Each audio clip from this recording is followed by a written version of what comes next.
359 정정숙. 지금으로부터 74년 전, 그해 겨울은 유난히 매서웠다. 섣달 초 이튿날, 나는 작은 오막살이 집에서 태어났다. 사나운 눈보라가 몰아쳐 창호지까지 부르르 떨던 새벽, 엄마는 당장이라도 배가 터질 듯한 통증에 부엌으로 내려가 해산을 맞으셨다. 극심한 산통 속에서 연거푸 앓는 소리를 내시던 엄마는 마침내 나를 세상 밖으로 밀어 올렸다. 엄마는 네모 반듯한 소미불에 갓난 나를 고이 감싸 안고 젖가슴을 살며시 내밀어 주셨다. 순간 작은 내가 어찌나 힘껏 젖을 빨아댔는지 우윳빛 모유가 꼴깍꼴깍 목구멍으로 넘어갔다. 배가 부른 나는 엄마의 따뜻한 품속에서 새근새근 잠이 들었다. 그러나 사흘째 되던 날이었다. 예상치 않게 엄마의 막던 젖샘이 막혀버렸다. 눈썹 밑에서 불이 떨어진다고 산후통이 가시기도 전에 엄마는 림프성 폐결핵에 걸리고 말았다. 하늘도 무심하지. 왜 하필 내가 태어나자 이런 일이 닥쳤을까? 갓 태어난 나는 젖을 먹겠다 울어댔고 엄마의 가슴엔 재만 가득 찼다. 엄마는 떨리는 손으로 멀건 좁쌀 미음을 한 숟가락씩 내 입에 떠넣어 주셨지만 젖이 아니라며 나는 자지러지게 울며 가시 같은 손톱으로 엄마 가슴을 마구 핥히기까지 했다. 며칠 후 그렇게 동네가 시끄러울 정도로 울어대던 나는 곧 발뒤꿈치가 빨갛게 다슬기 시작했다. 엄마는 초췌해져 언배추 떡잎처럼 힘없이 시들어갔다. 보다 못한 큰아버지와 삼촌들은 아버지께 사경에 이른 엄마와 그리고 어린 오빠와 언니를 위해 차마 듣기 어려운 제안을 했다 한다. 나를 밖에 내다 버리라는 것이었다. 내 팔자가 기구한 것인지 엄마의 운명이 사나운 것인지 모녀의 얽히고 설킨 인연은 지울 수 없는 피눈물의 역사로 지금까지 내 가슴에 깊이 박혀 있다. 그래서 나는 생일만 되면 그때의 상처가 떠올라 눈물을 펑펑 쏟곤 한다. 딸은 엄마 팔자 따라간다는 말이 있다.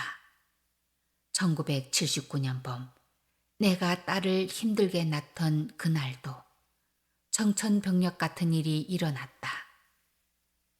우리 엄마처럼 나 또한 림프성 폐결핵에 걸린 것이다. 몸보다 마음이 더 아프던 그 시절 어찌 내가 그 엄마의 그 딸이 될 줄이야. 똑같은 처지가 되어버린 것이 너무 억울하고 슬펐다. 밤낮 없이 마른 기침을 해대며 숨쉬기조차 힘들고 누울 수도 앉아있을 수도 없어 쪽잠마저 들 수 없었다.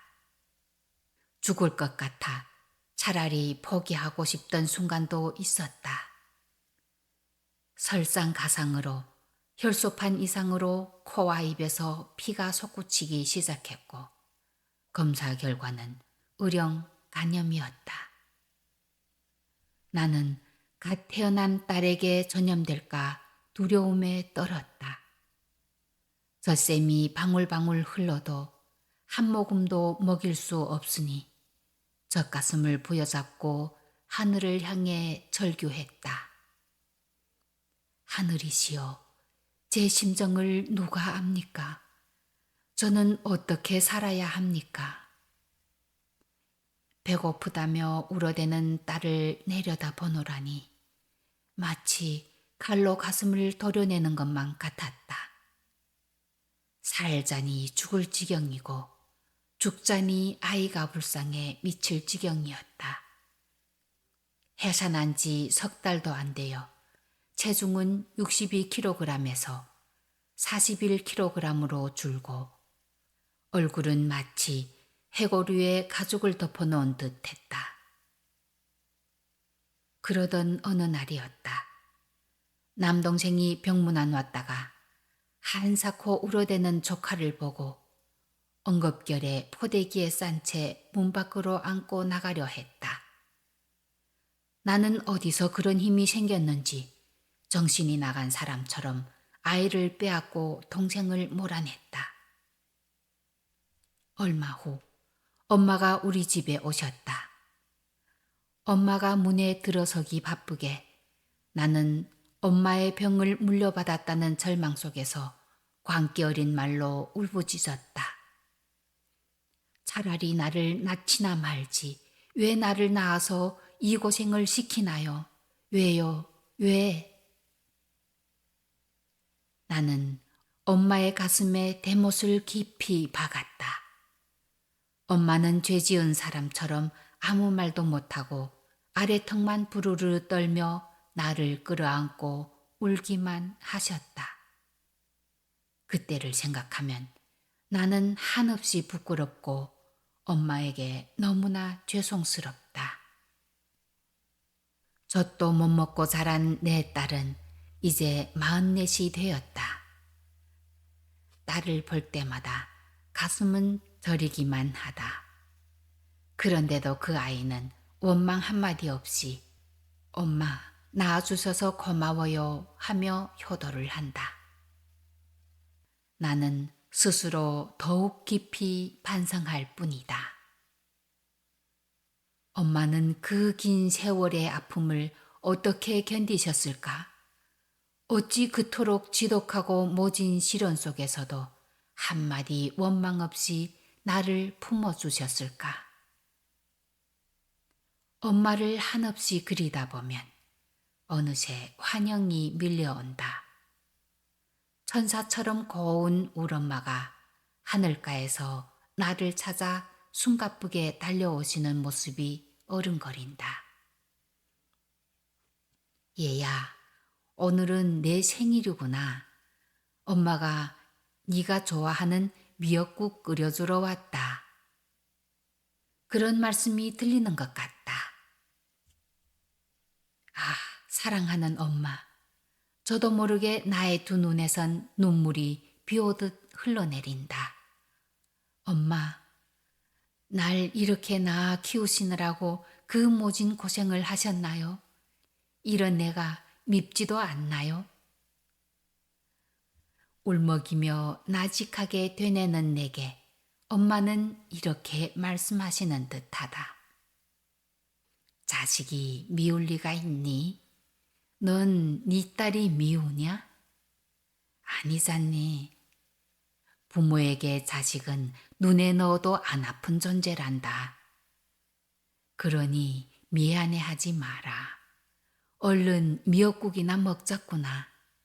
네가 맛있게 먹어야 엄마 마음 놓고 떠날 수 있지. 엄마는 네가 자식을 위해 모든 것 이겨내고 잘 사니 기쁘구나. 오늘 내가 찾은 건강한 모습을 엄마가 보신다면 얼마나 기뻐하실까. 뒤늦게 철이 든 나는 엄마께 시 한 수 올리며 그리움과 참회의 마음을 달랠 뿐이다.